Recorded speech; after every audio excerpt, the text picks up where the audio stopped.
Hello friends, अज मैं तो daily लैके आई हाँ जी परफेक्ट कॉन्टीन्यूस टेंसिस।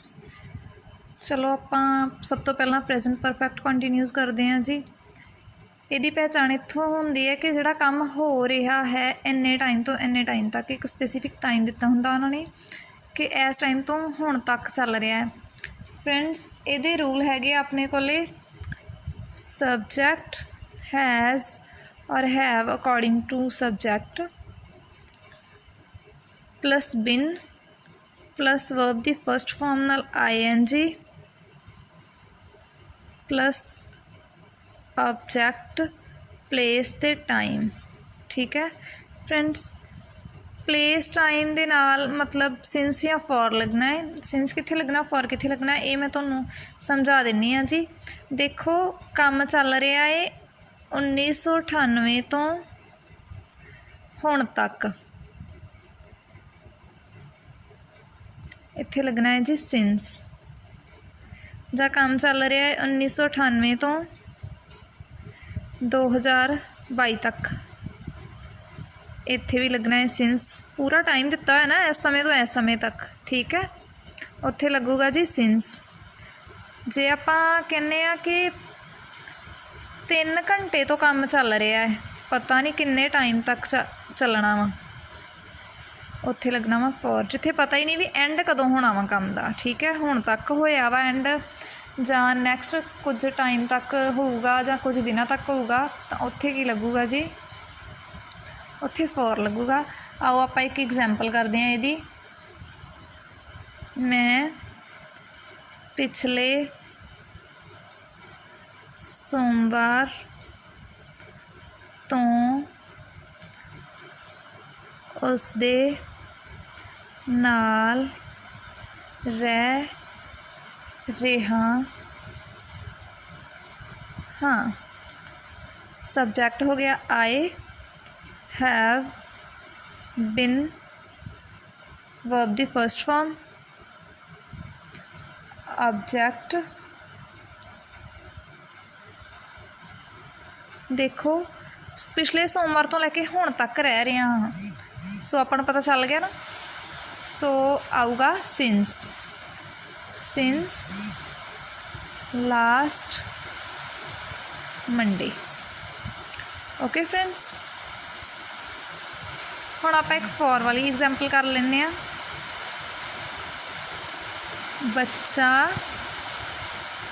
3 घंटियां तो सौ रहा है। देखो ये तो पता लग गया कि 3 घंटियां तो सौ रहा है, पर यह नहीं पता भी हुण 1 घंटे तक सोऊंगा, 4 घंटे तक सोऊंगा या 8 घंटे तक सोऊंगा, है ना। सिर्फ एक टाइम पता लगा वा, कित्थों तक होऊगा ये काम ये नहीं पता चलिया। सो इत्थे फॉर लगूगा फ्रेंड्स। बच्चा द चाइल्ड सिंगुलर आ तो हैज़ आऊगा, has been sleeping for 3 hours.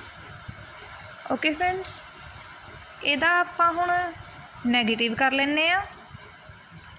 Negative दा रूल की होऊगा, subject has have according to subject plus not plus been V1 ING object place ते टाइम।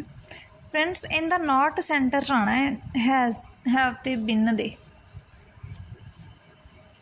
जिमें ओ 1994 तो पुस्तक लिख रही है।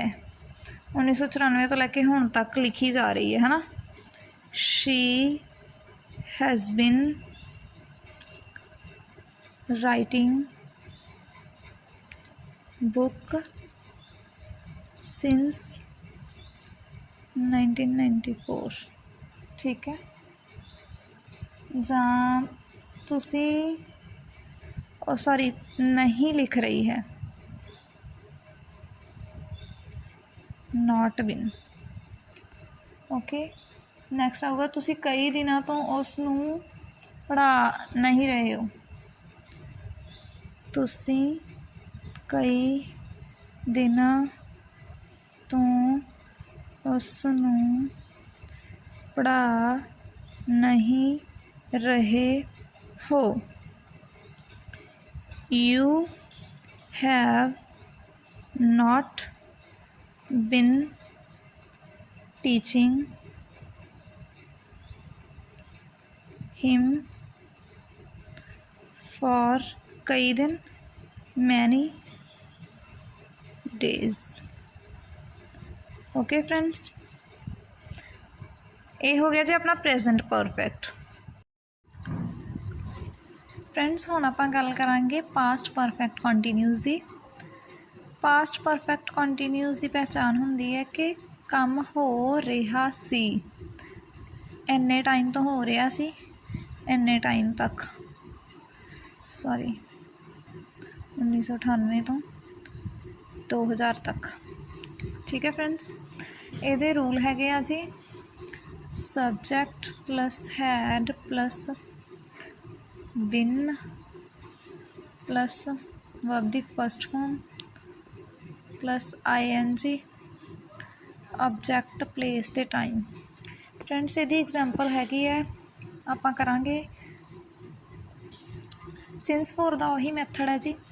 मतलब जे स्पेसिफिक टाइम दिता होया है कि इन्ने टाइम तो इन्ने टाइम तक हो रहा है काम, तो सिंस लगूगा। जे सिर्फ यह दसिया भी हो रहा है 2 घंटे तो पर पता नहीं कदों तक चलना है, फिर फॉर लगूगा। ठीक है, जिमें मुंडे सवेर तो खेड रहे सन, मुंडे सवेर तो शाम तक खेड रहे सन। सो सवेर तो लैके शाम तक का स्पेसिफिक टाइम दिता होया है। Boys had been playing since morning to evening. Since वाली एग्जाम्पल होगी। फॉर वाली आप करांगे उसदे पिता जी कई दिनां तो दवाई खा रहे सन। फ्रेंड्स एदा मतलब कई दिनों तो कोई स्पेसिफिक टाइम नहीं दिता होया। सो आप कहांगे his father had been taking medicine for many days. So friends negative दा रूल सेम ही है, subject had plus not plus been verb दी फर्स्ट फॉर्म नाल ING ते ऑब्जैक्ट प्लेस ते टाइम। ओके फ्रेंड्स, यदि एग्जाम्पल भी आप कर लेने। मास्टर जी 2 बजे तो पढ़ा नहीं रहे सन, मास्टर जी 2 बजे तो पढ़ा नहीं रहे सन। सो उहदा आपां करांगे the teacher had not been teaching since 2 hours। Okay friends, ये हो गया जी अपना पास्ट परफेक्ट कंटीन्यूस। फ्रेंड्स हुण आपां गल करांगे फ्यूचर परफेक्ट कंटीन्यूस की। इनकी पहचान फ्रेंड्स इत्थों होगी कि जिहड़ा काम फ्यूचर तक हो रहा होगा, है ना, काम हो रहा होवेगा, है ना, पास्ट टू फ्यूचर या प्रेजेंट टू फ्यूचर ਜਾਂ फ्यूचर ओनली फ्यूचर विच। ठीक है फ्रेंड्स, एग्जाम्पल सॉरी रूल्स ये हैगे आ जी subject will plus shall sorry will और shall plus have plus been verb दी first form ing object place ते टाइम। ओके फ्रेंड्स यदि आप एग्जाम्पल करते हैं होवोगे कर रहे होवोगे जिहड़ी सेंटेंस के पिछे लगूगा उहदे तो तुहानूं पहचान हो जूगी कि फ्यूचर परफेक्ट कंटीन्यूस है। एग्जाम्पल हैगी आ जी तुसी दफ्तर विच 2 घंटिया तो काम कर रहे होवोगे। ओके फ्रेंड्स सो इहदा आपां करांगे मतलब 2 घंटे तो पता नहीं कदों तक कर रहे होवोगे पूरा टाइम नहीं दिता होया सो फॉर लगूगा you will have been working in office for 2 hours। Okay friends next आप कहांगे सिंस वाली एग्जाम्पल विद्यार्थी जुलाई तो अगस्त तक छुट्टियां मना रहे होणगे। सो फ्रेंड्स जुलाई टू अगस्त दस दिता उन्होंने गल फ्यूचर दी हुई पर एक टाइम दे दिता उन्होंने है ना। सो इहदा आऊगा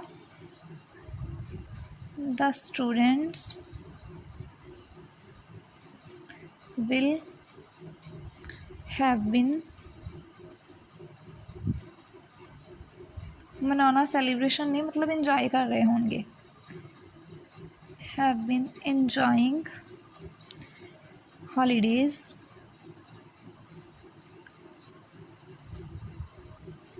since July to August.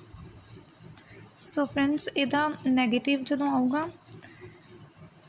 Negative rule है सब्जैक्ट विल और shall plus have plus not plus bin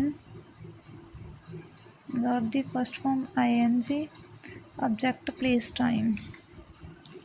so friends इहदा नैगेटिव आपां एक कर लवांगे राम दे महीनों तो अंग्रेजी सॉरी 2 महीनों तो राम 2 महीनों तो अंग्रेजी नहीं पढ़ रहा होवेगा। एग्जाम्पल इंग्लिश आप करते हैं जी Ram will not have Ram will have not been have not been coming sorry reading English for 2 months। सिर्फ 2 महीने ही दिता सी ना फ्रेंड्स ये नहीं दिता ना उन्होंने कि 2 महीने तो कदों तक है ना। सो फॉर आऊगा। ओके फ्रेंड्स आई होप कि तुहानूं वीडियो चंगी लगी होगी प्लीज़ लाइक शेयर जरूर करियो। Thank you.